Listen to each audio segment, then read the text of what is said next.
Hey YouTube.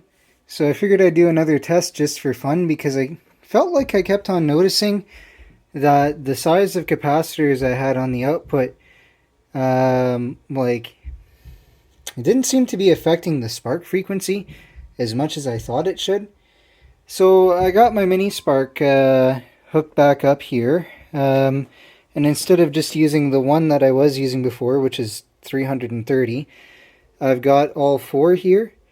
And the capacitance of this bank is 1.2 nanofarads. It's like, or not 1.2, it's like 1.298, like basically like 1.3.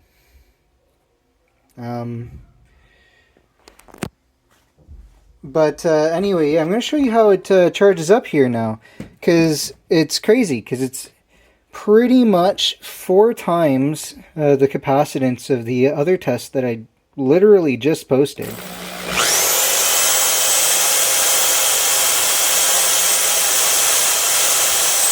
go.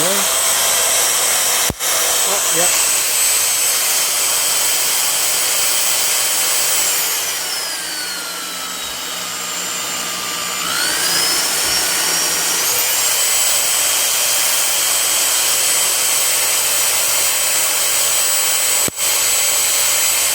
There we go. Starting.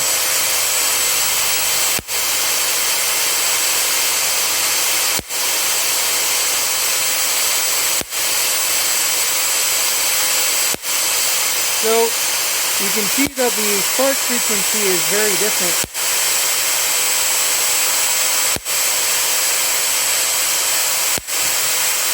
I can hear it, so I'm just letting it go for a bit so I can count the number of sparks. And I can use the spark frequency, like the number of sparks and the number of seconds, to calculate the current flow. The longer I let this go, the better the average is.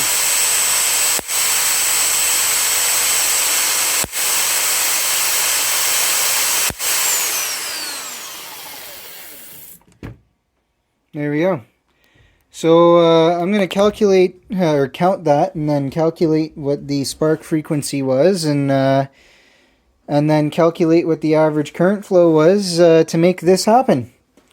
Anyway, it's always fun experimenting around with this and trying different things. Be a big help for me if you guys would like the video, or if you're a newcomer, if you would subscribe. I'm trying to make this my day job, so anyway, we'll see you, YouTube.